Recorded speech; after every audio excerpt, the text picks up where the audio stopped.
Welcome, everybody. Okay, fine. Whoa. Well, that's excellent. That's an excellent way to start this with that magical sound. Yeah.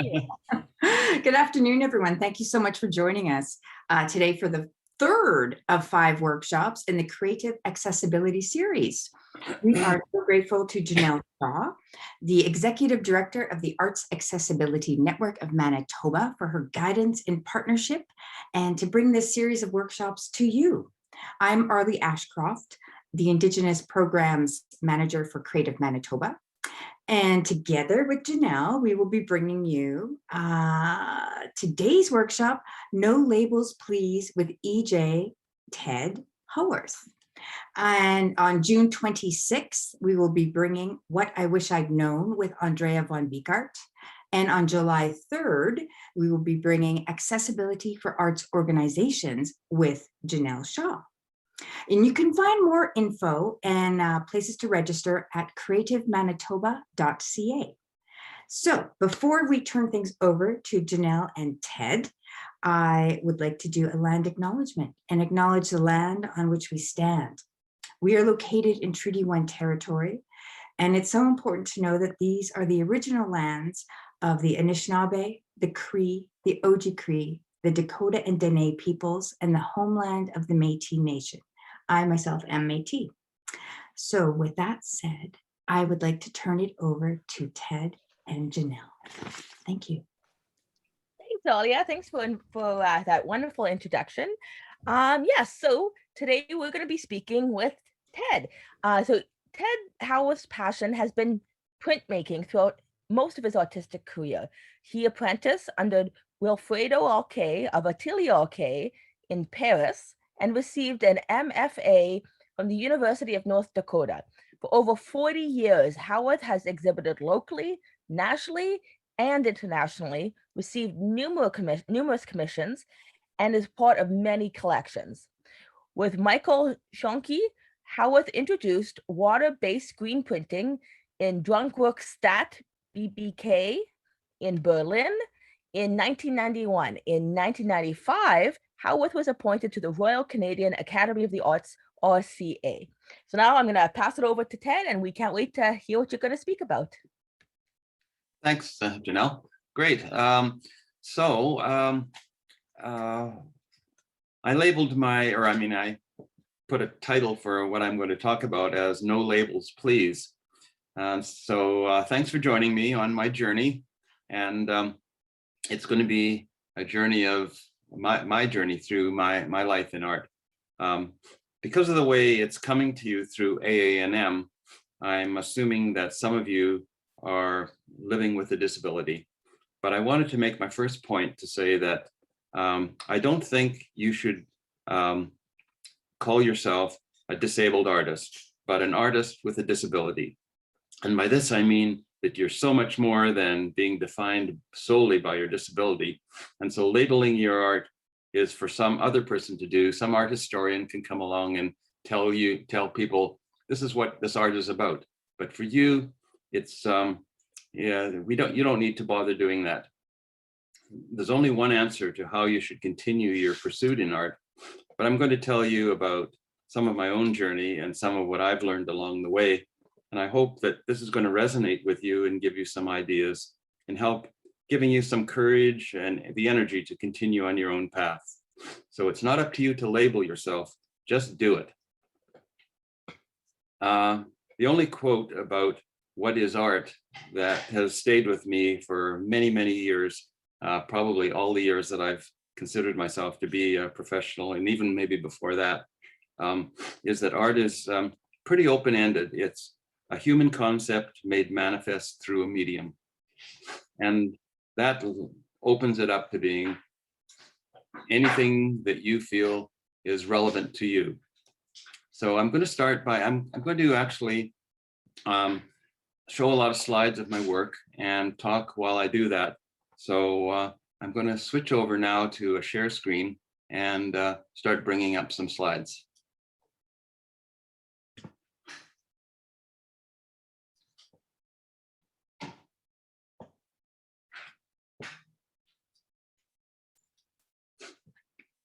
Okay, so it looks like it's working out here.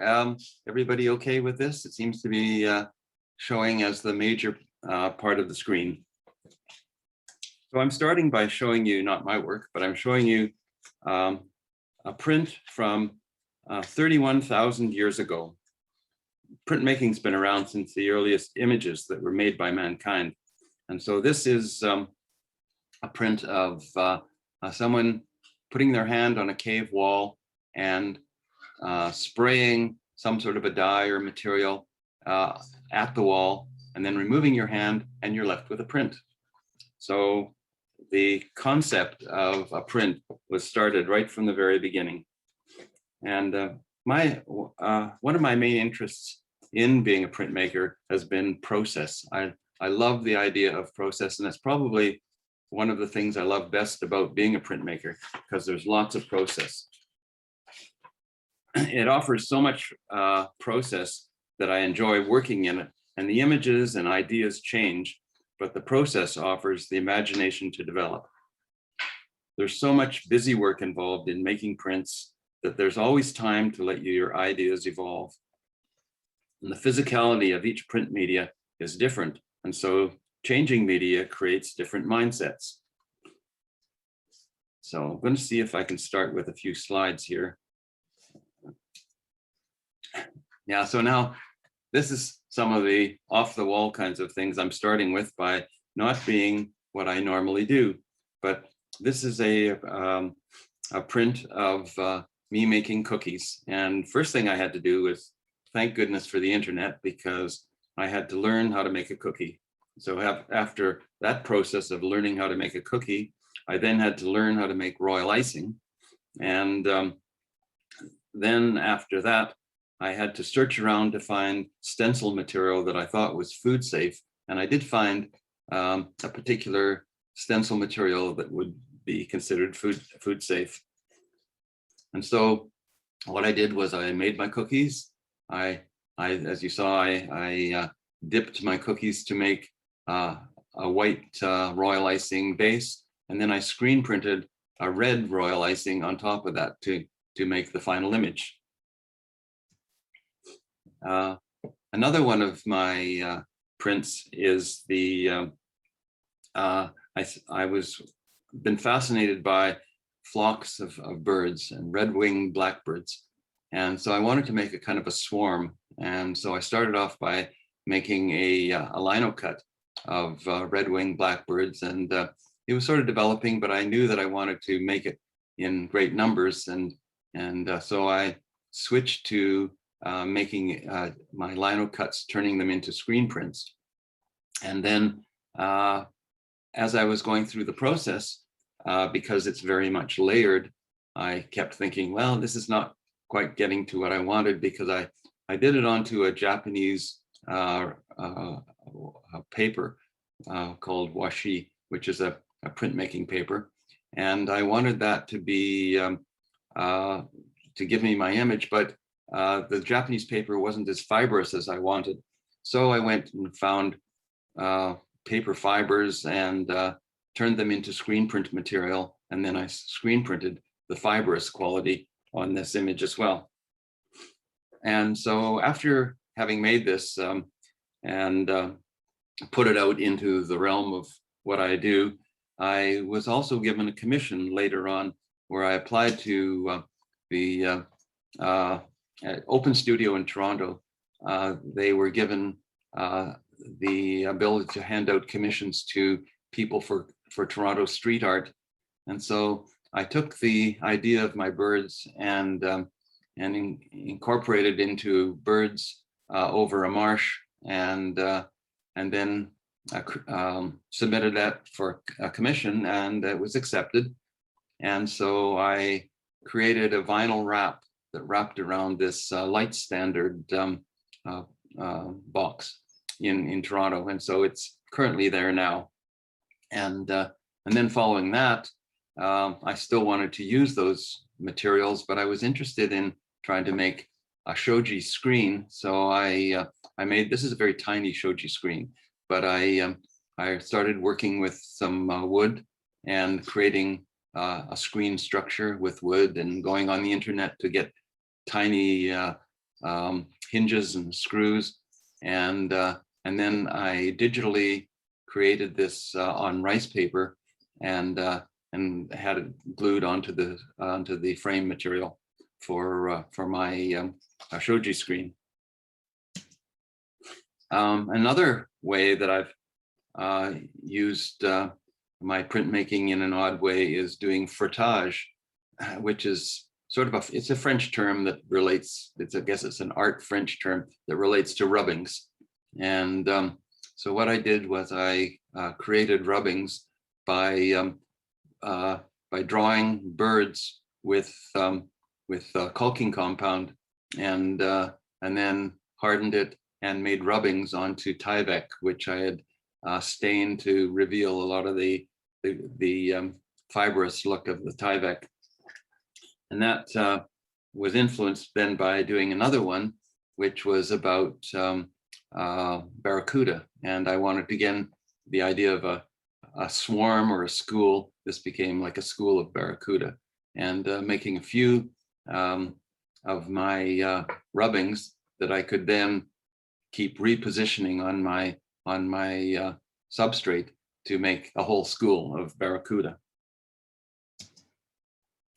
So the first thing that I want to talk about in terms of my journey really is finding your community, which I feel is so important. It's been very important to me, and it's been a way you're not just stuck out by yourself with no one knowing what you're doing, but you're actually interacting with other artists, other people who have similar interests. So here is the beginning of my professional career. I'd always wanted to work in art. I'd gone to art school and then graduated. I'd gone off traveling, and I came back to Winnipeg, and I thought, now what? How do I work? And I had thought I was going to be a sculptor, but then when I left school, I started to draw because I had no materials to work with, no machinery to work with to make sculpture. And so I was making drawings. And when I came back to Winnipeg, I reconnected with some of the people that I had known in art school. And this is the number 50 Princess Street. It was the first home of the Grand Western Canadian Screen Shop, which was started by Bill Lobchuk and Len Anthony. And so a number of us would hang out at the screen shop, and it was called just the screen. We called it just the screen shop until we became a little more known, and then it changed to becoming the Grand Western Canadian Screen Shop. So it was the start of a number of local artists who hung out there and either made prints or just chatted or played chess, or it became a place to go. But it was also the starting point for CARFAC in Winnipeg. That's Canadian Artists Representation. Le Front des Artistes Canadiens. And that's, it all started in Winnipeg. It started in the screen shop. And so it became very important, again, for our group of people. And it became important because it was a way of artists being able to talk about themselves and for themselves when talking to institutions such as the Winnipeg Art Gallery. Philip Fry was a curator of the Winnipeg Art Gallery, and he hung out there as well. And he organized a showing of our work at the new building of the WAG. The Winnipeg Art Gallery had just opened up their new building, which now is, of course, very old. But we also wanted to expand beyond the Winnipeg reach. And so we traveled, having a show of our work at the Canadian Cultural Center in Paris. And I've made a few prints about our travel. And so here is one of us when we were all, we went to Portugal and then came up through Spain up to Paris. And so this is just a print that I made of us when we were in a little restaurant in Seville and looking into the glass. Another print from that time was hanging out of a train, and I turned it into a gondola. As CARFAC, we fought for artists' rights and were instrumental in the beginning of artists' fees being paid for showing in public galleries. Until that time, artists weren't paid to exhibit in galleries, in public galleries. That was one of the reasons why CAR got going, was because we needed a voice to speak on behalf of artists. The people who ran the gallery got paid, the people who curated the shows at the gallery got paid, the people who kept the gallery clean got paid, the people who stood at the beginnings of the gallery areas and told you not to touch the work, they got paid. Everybody in the system got paid, but the artists hanging on the walls didn't get paid. So CARFAC, one of its main purposes was to try and get the galleries to pay for artists' fees. So Chris Finn and I were running the CARFAC part of the Winnipeg part of CARFAC when we were asked to be in a group show at the WAG. And so because we were CARFAC and we wanted to have artist fees paid, we negotiated with the gallery to try and have them pay for artist fees, and they refused to do that. And so we had a number of negotiations back and forth between the Winnipeg Art Gallery and ourselves to try and get us paid for artist fees paid, and they wouldn't budge. So in the end, Chris and I had to withdraw, and we decided to start our own show based on these negotiations that broke down. So the first, this image here is sort of like the first poster that was made for the Winnipeg Art Gallery's new building, and it was called Find Yourself at the WAG, the Winnipeg Art Gallery. So Chris and I had been instrumental in printing that, so we still had some stock, and so we created a new poster for our show called Fund Yourself at the VAG, the Vanity Art Gallery, because that's what we felt was happening when artists weren't being paid. And we held this show at the Janet E. and Cameron Gallery. And we created a carnival of games and exhibits about the issues of getting artist fees and not getting artist fees. So here's some of the publicity that we got in the paper when Chris and I were showing wearing headbands and a little piece of cheese out at the end, dangling out at the end of the headbands where they were the shape of the Winnipeg Art Gallery. And we had my wife Sarah made fortune cookies, and we had lots of quotable quotes from our negotiations in these fortune cookies. And this shows all of the negotiations back and forth with our correspondence, not negotiations obviously, but correspondence with the Winnipeg Art Gallery. And then some of the games that we created were things like this Wheel of Fortune on the left, which had, we called Find the Responsible Party, and it had spin the wheel to read elements of our communication and non-communication. On the right side was a ring toss where all of the pegs of the ring toss were aiming down. So no matter if you threw a ring onto the pegs, they just wouldn't hold. So this time now with this group, I'm going to talk about some of my early prints and show some murals that I had done as well. So when I went to the screen shop, as I said, I was a drawer, and I had been given some magic markers. And so I was using magic markers to make these drawings. And when I showed them to Bill at the screen shop, he said, "Oh, these could be screen prints. Why don't we make a print and we'll collaborate where we'll share the print?" I said, "Fine, that sounds great," because I knew nothing about printmaking at this time. And so as soon as we made that print, I was hooked, and I had to start learning more about it, and gradually became more competent so that I was making my own prints.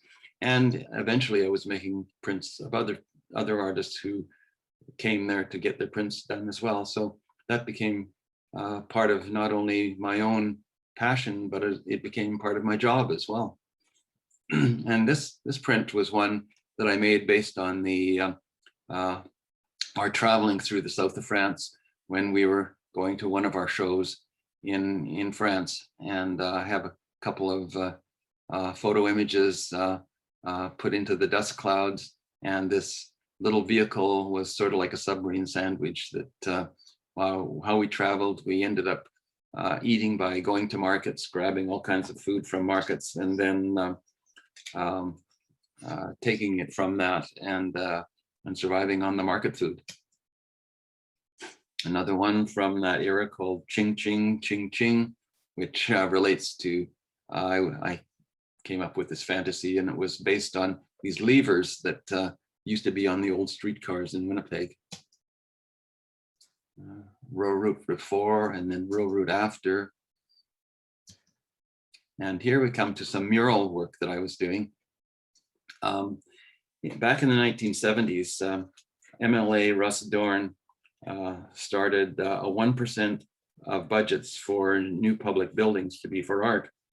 But he died shortly after that, and so the bill was only lasted for a very short time and never got put into law. But at that time, I got one of the contracts to make a mural for the Wordsworth building. And so this is one that I made. It was 20 feet long and 8 feet high, and this is the top half of it. And the way I made these was, again, the mindset of a printmaker. I had to think out how I was going to make it, and I made it by creating stencils. And I would roll on latex onto the surface and then hand cut stencils out from that, and then spray paint. And I had to learn how to be a spray painter as well. Here's a bit of that latex being pulled off from my making of the mural. And there's the finished mural that I made. It was hanging in the Wordsworth building.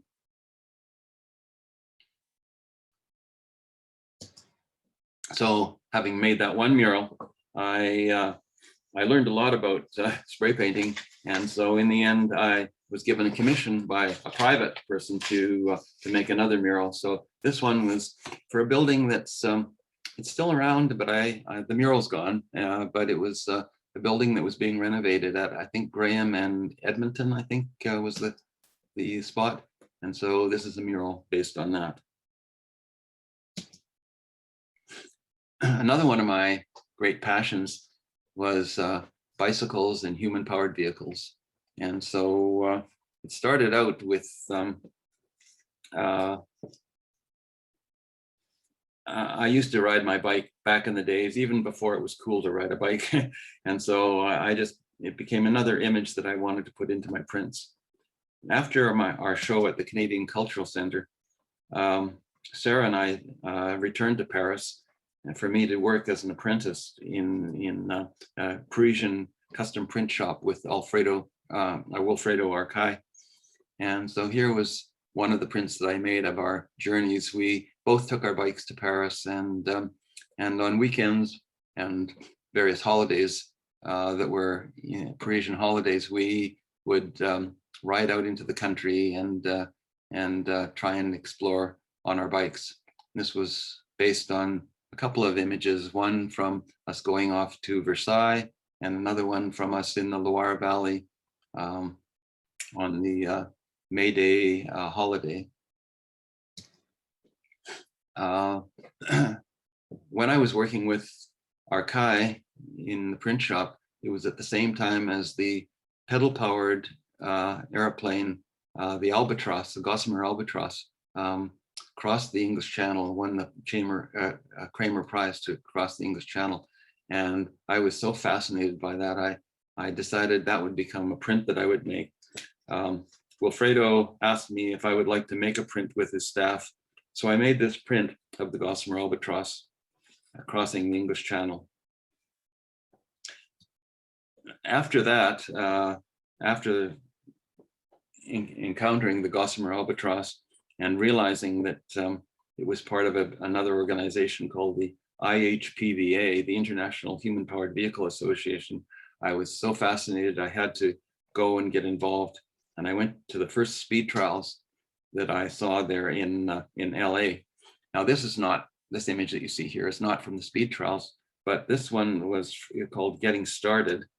And it was commissioned, I got it commissioned by, it was a gift to the countries that participated in the Pan Am Games when they were being held in Winnipeg. So after first going to the speed trials, I felt like a real outsider. And some of my prints showed what was going on there, but I also felt like, as I said, an outsider, a voyeur looking in on this other world that I knew nothing about, which was a lot of engineers talking about laminar flow and all kinds of stuff that I knew nothing about, but I was fascinated visually by what they were creating. So this print was called Voyeur with a Scorecard. And this one I referred to, actually, I got involved with my cousin, with my brother-in-law and his cousin, and we ended up going as a team. And my brother-in-law, Keith, he started making these vehicles in his New York apartment. And then he'd bring all the elements to our hotel. And when we went to the speed trials, and we would put the vehicle together and go out. And we were never really hot competitors, but we had a lot of fun. Now, this print I called The Passion of Coquille Saint-Jacques, because it was a fireman from California he was one of the great winners of competitions, and his vehicle was like a clamshell. So I thought of him as being like a mussel in a clamshell and called him Coquille Saint-Jacques. Another one was counterpoint. And at the time I was fascinated by the musical term of counterpoint. And so I wanted to see if visually I could create kind of a mix of two different elements of the same thing mixing together to create more of a total image. So the vehicle was called Counterpoint, and I was trying to actually work as though I was dealing with counterpoint. Another one of the things that has fascinated me over the years was the Caribbean, and its colonization in the Caribbean also became a part of my art after I was invited to visit to a friend who lived on Nevis. It was quite an experience of seeing the old colonial atmosphere there. So I began to research the colonization of the Caribbean, and it became part of my print work. When we first went to visit the Caribbean, I decided I better take some art materials with me. So I took linoleum and some tools to try and make some lino cuts. And so I would proof them there and then come back and finish them as finished prints back in my studio. This is again one that relates to a lot about process, because as I said, one of my fascinations has always been with process. So this one takes you outside the realm of what would normally be the processes of lino cut. The left side, what I did was I screen printed a gecko onto there, and then I sprayed the linoleum with Easy Off oven cleaner to degrade it and create a kind of a rocky surface. And then on the right side, instead of printing it as a lino cut in relief, what I did was I did an engraving I inked up the engraved areas of my lino and wiped it to create an engraving. So again, it was something where I was playing around just with process.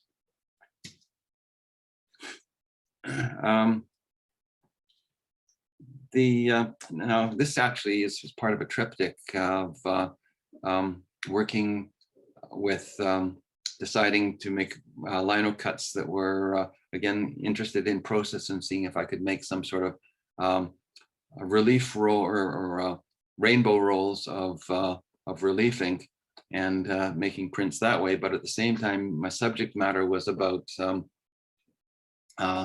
the indigenous wildlife of a green sea turtle, and then the explorers coming, and this is a ship's lantern that was the seat of power as the only open flame allowed on the deck, and having it falling with the destruction of it falling into the water, And the final one was the debris of the explorers on the bottom of the water, while the indigenous fishes and animals still existed. As I said, I love the little geckos, and it was wonderful to, out of the corner of your eye, you'd catch a little gecko coming up the side of a wall. And so I had to include little lizards and geckos in my prints. This is a large 4-part lino of the life of a sea turtle. And this is copulating turtles. And then a little turtle going out to sea, and a large adult turtle returning home, and a poacher poaching turtles for their eggs. More lizards and pineapples.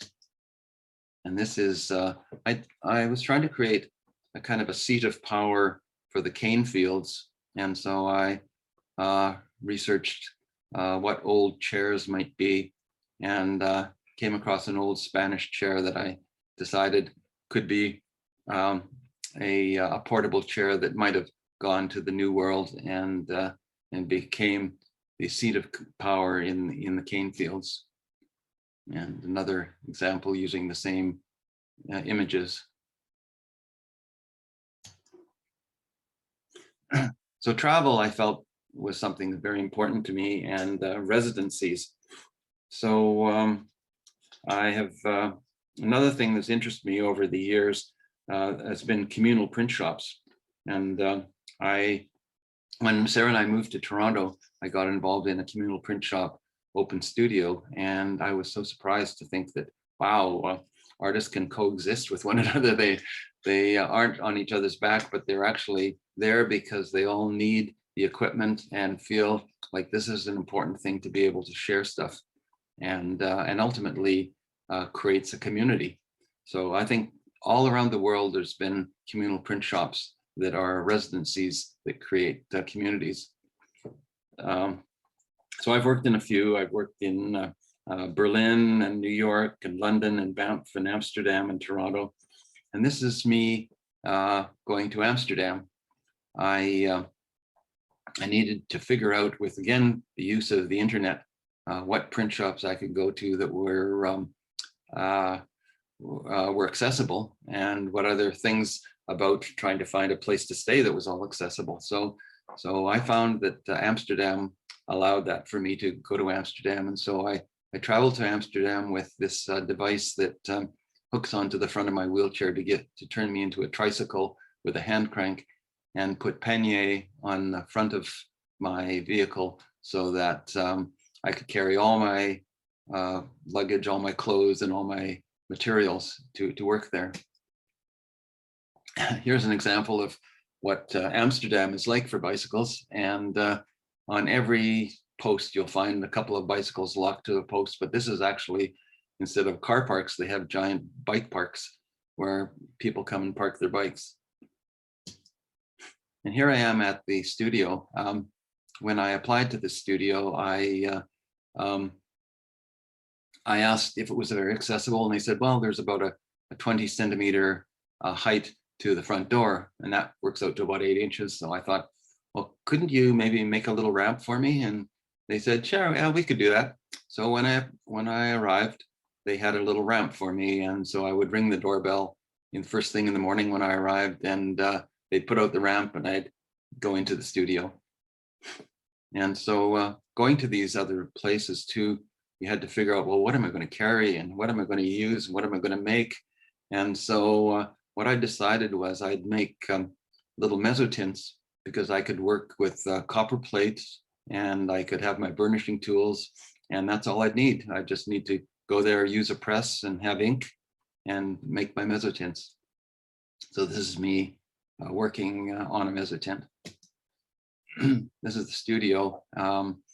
They did have a mezzanine with a few other elements to it, but all the area that I wanted to use and needed was all on one level. This is Banff, the art center in Banff, just another print shop which again, traveling there and deciding how much material I was going to take with me. Well, I drove there, so I was able to take a lot of stuff. But in the end, I just did, again, working with little mezzotints and copper plates. Banff again. This is London. When I decided that I wanted to go to London to find a communal print studio, again, I had to search out one that would be very much on the street. And you can see here, it's very much street level as you come in the front door to their gallery. And in the back was the workshop.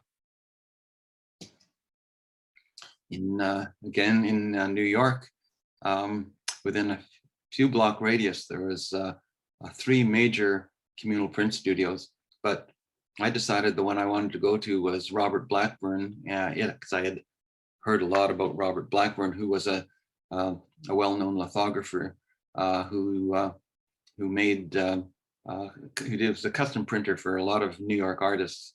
This is not Robert Blackburn; he was long past, but this is again a master lithographer working there with an artist. And of course, there was room for all kinds of other artists who were their own printmakers to come and work, and that's what I did.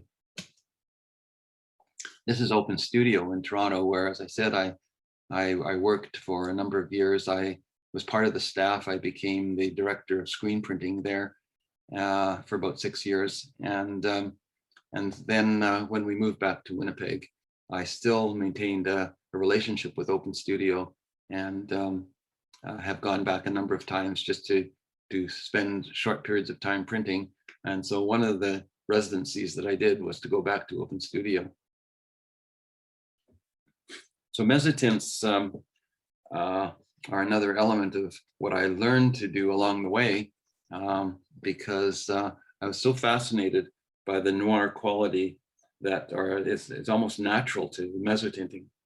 And it's interested me for some time, and so I pursued learning about it by attending some workshops. So here was the first mezzotint that I ever made. It was based on a Graham Greene story, The Third Man. Probably many of you know the story of The Third Man. It was Harry Lime, and this is him being chased through the sewers of Vienna by the cops. Another Graham Greene story, Brighton Rock. And I loved the idea of not trying to literally tell stories, but try and create gesture so that people would be making their own stories from the gestures that were created. This print was one that working on in Amsterdam, because I was in Amsterdam doing some prints, and I was ready to try to make up another one. And I was sitting at a coffee shop, a little place out on the street, having a cup of coffee. And I thought, well, maybe I should just make a little print of a coffee cup. But it didn't turn out to be very interesting. I was thinking, yeah, I don't know what's going on here. It's nothing, no action. And Amsterdam is a little city, but it has well over 20 museums. So it's a fascinating place to go to. And one of the museums is it's about the Dutch East India Company. And again, it was a very old colonial kind of situation of the great white hunter who came in and took advantage of a foreign situation. And so there were lots of artifacts. And one of the artifacts that I saw was a pistol from the area. And so I thought, well, if I incorporate a pistol into this, it'll put a little more controversy into the piece. And so that's how this piece came about. Now, this is a couple of deck chairs just on my deck at home.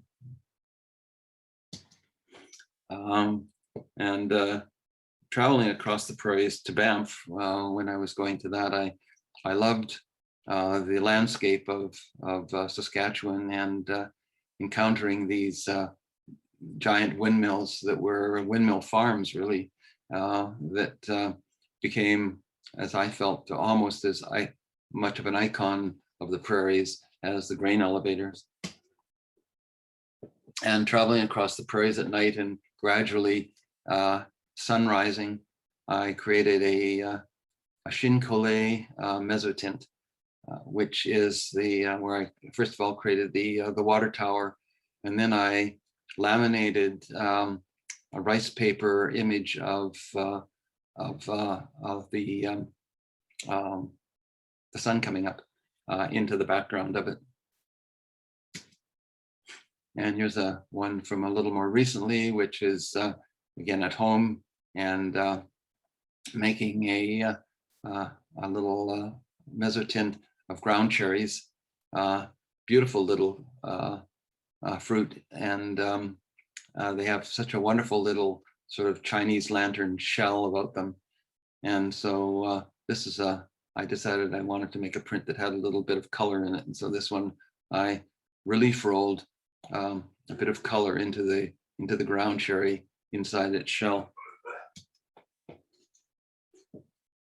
So that noir quality that I found in mezzotinting, I loved because I've always been a fan of black, and so a lot of my prints tend to have some of that mystery in just the commonplace of my environment. So it seeped into much of my visual storytelling. I love to show the beauty in commonplace and use my neighborhoods as a canvas. So here's the beginning of this thing I'm going to be showing you with some, when we were living in Toronto, we lived down by the lake, and this is my wife, Sarah, in the background, taking our dog for a walk, and some strange character in the foreground. Again, gesture without really hitting you over the head with the story, but just letting the gesture speak for itself. This one is a double frame piece of me in a phone booth, and then by the footbridge that took you over to the Palais Royal and the lakefront, and then Sarah with our dog down on the wet streets by the Palais Royal. Coming back to Winnipeg, this is based on having encountered a person making his way through a street in Winnipeg, and I took a number of photos of him, seeing as I was just sitting in there with my camera, and then I recreated this kind of a stop frame image of him as an etching. One of the things that we used to do in the summer was we rented a small cottage in Grand Marais, and so it was just a regular little cottage, but it had this beautiful backyard with a pool and fruit trees, and so it was a wonderful tranquil place to be at night, sitting by the pool. And so this became an image that I made from that. And another one based on the dragonflies and the lilies around the pool. But then that tranquility I wanted to take another story to, so I created an intruder and made a print based on an intruder coming into this space and testing the waters and then diving into the pool.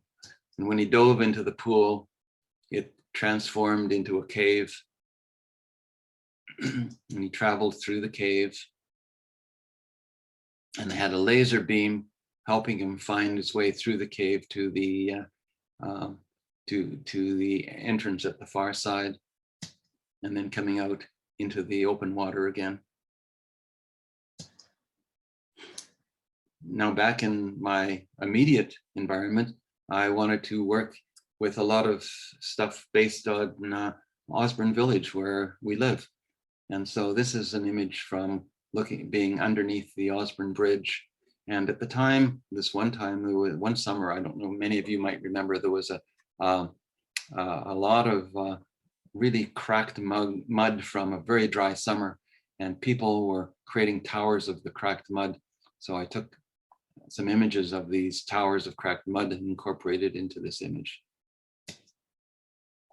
And this is from walking along the footpath between Osborne and the Forks, and created a piece based on that. I love the horizontals, creating horizontal pieces. As I feel there's, I don't know, there's something that emotionally grabs me is the horizontal. This is from under Osborne Bridge. There was a lot of cracked ice when the ice broke up in the spring, and I started to make an etching based on that cracked ice. And then the left-hand side of it, I decided I wanted to rethink. So and there used to be a little footbridge or a foot staircase, a wooden staircase that went down to the water. And so I rocked it back with my mezzotint rocker and then burnished in an image of the little footbridge or foot staircase going down to the water. This one has again the cracked ice of Osborne Village, and right in here I incorporated a little swimmer under the water, and you probably can't see it from being held up. I don't think I can move this, so whoops, you can't move it. So it was being there's a bit more of the debris that's being left on the ice. There was just a running shoe that was left there from the winter. Being a Winnipegger and having these long winter times of our every year, I thought it would be good to maybe create some pieces that were based on Stormy Highway. And so I was again being given a commission to go to Open Studio and work with a custom printer. So I was able to, even though by now I can't do very much in terms of making large scale work because of being in my wheelchair, but I can. I had a custom printer help me to make this large scale piece that's about I think it's about 36 or 37 feet or inches long. So it was much larger than I could make. And this is a storm heading south on Highway 75. And here's another one, again, based on a storm on a highway and cars going off the road and people trying to find what they can do and how they can find their way out of this.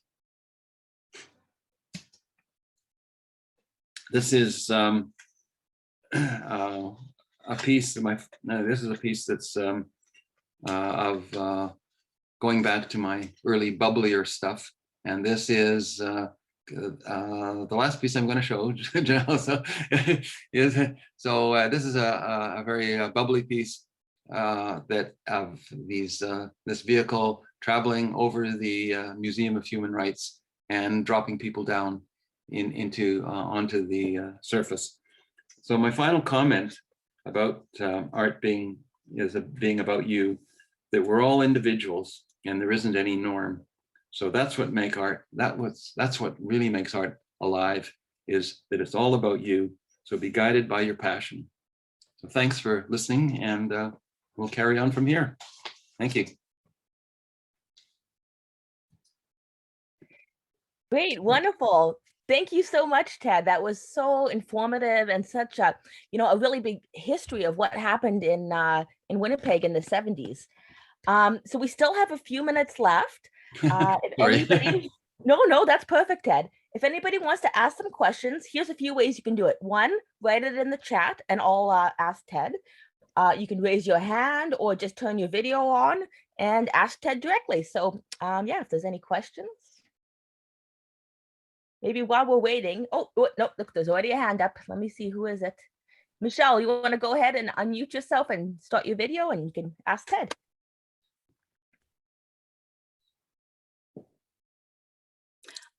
Sorry, I didn't want to be on video. No That's okay. Hi, hear Ted. You. Hi. I just wanted to tell you how great it was to see all of your work. I really appreciated seeing it. I wish we would have had a day during class where you showed us all that fantastic work. I don't have a question. I do have to leave right at 2, but I did want to thank you and tell you how much I really love seeing all of the history of your work. Oh, thanks, Michelle. Thanks for coming in and I'm glad that the people came to listen. Oh, it was wonderful. Thank you. Okay.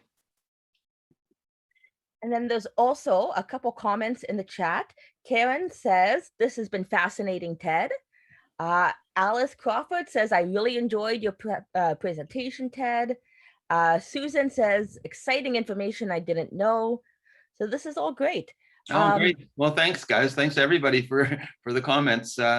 I worried about when you just talk about yourself, it can get pretty boring. I think and I feel like showing slides of my my life. But thanks. I'm glad that people really enjoyed it. Yeah, and Susan Lambert says, thanks so much, Ted. Loved it. And Aulia, do you have a question for Ted? I do. I have two, actually.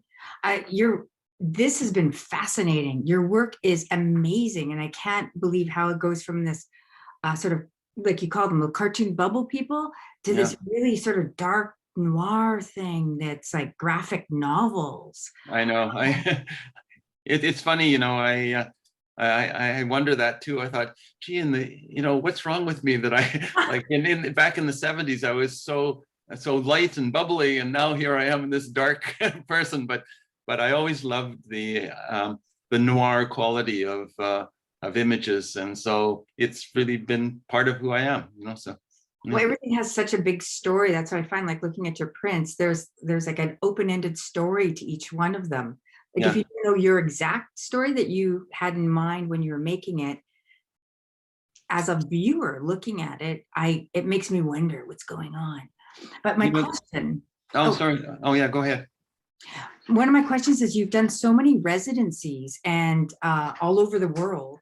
How do you, as an artist, how do you get funding for that? Or do they invite you? Like, how is that? Well, work? it varies. It really varies. Sometimes you do get invited, but I've also decided, as I said, wanting to go to certain places and finding some I couldn't go to, like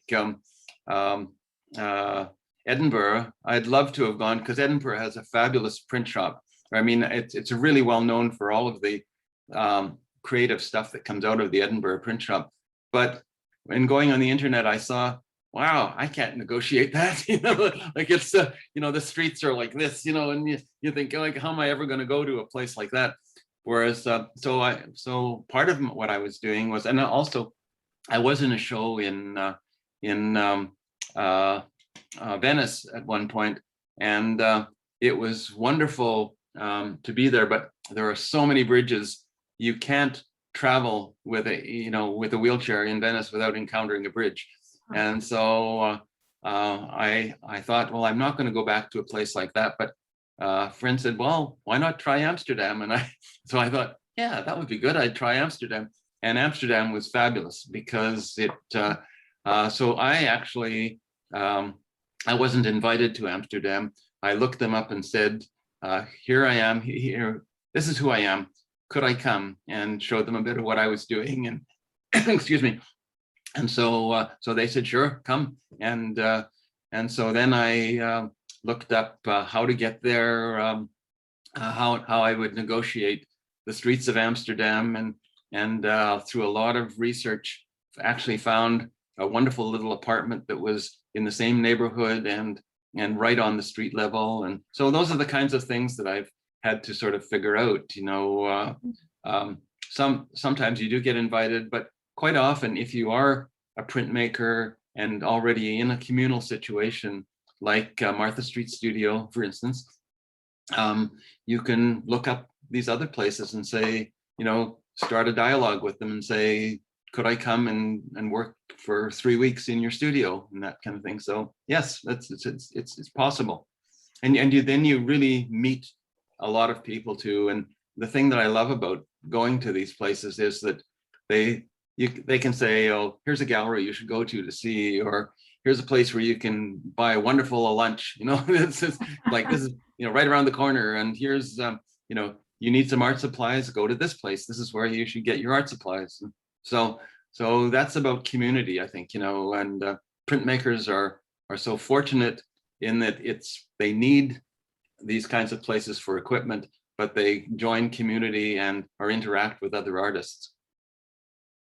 And so So speaking of community, you had mentioned near the end of your talk that you were doing a 36-inch wide print that you were Yeah. having difficulty for yourself to do.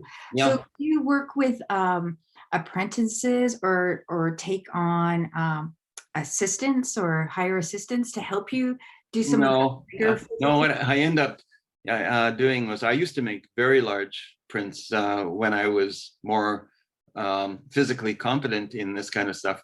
But now I've always had to alter what I can do with my situation. And so my work has become smaller, and I figured out how I can work with materials in different ways, just because I'm trying to adjust what I do to what I am, and so, but the one thing about the large print, those large prints was I applied for and got a scholarship to go back to Open Studio to work with a custom printer.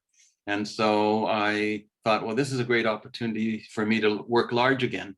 So that was one of the opportunities. That was one of the situations when I went out of my small work, and I could take on a larger challenge, because I knew I was going to have a young guy who was very confident to be able to be the person who pulled the squeegee across the big table, and I had to just come up with the idea and do a lot of the preliminary work.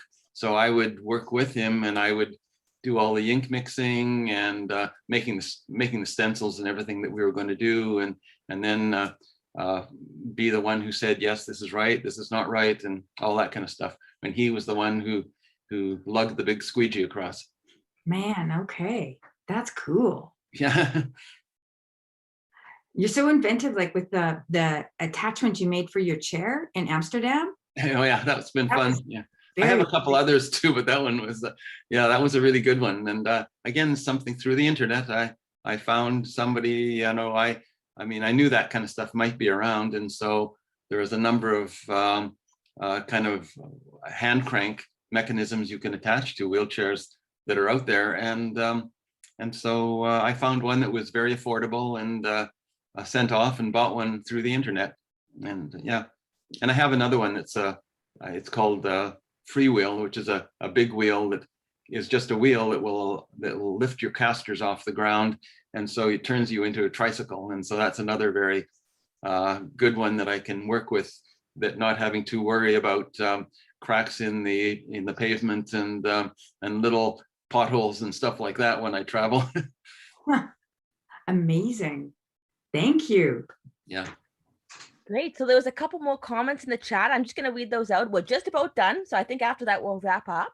Sure. But Jesse Turner wanted to say, lovely to see Osborne Village represented in your work. Karen Cornelius says, it was excellent to travel through the history of your work. I really enjoyed this. Your work is fabulous. And then one other person asked if it was going to be posted later because they were late coming, and we will. This will, if you have registered for the workshop, you will receive the link. Otherwise, the video will be up probably next week on Creative Manitoba and Art Accessibility Network Manitoba's YouTube channels. So thank you so much, Ted. I invite everyone, if they want to, turn on your videos, unmute yourself, wave to Ted, say thank you, whatever you want. Thank It was a wonderful talk. Well, thanks everybody for coming, and I hope you enjoyed it. And yeah, it was really interesting putting this together for me, because I had to go back through my whole life. So it was great to have everyone join me on this venture. Wonderful. Thanks, Ted. Thanks. Thank you. Thanks everyone for joining. We hope you enjoy the rest of your day. It was really good. Thanks. Okay. Thanks a lot. This was really great. Great.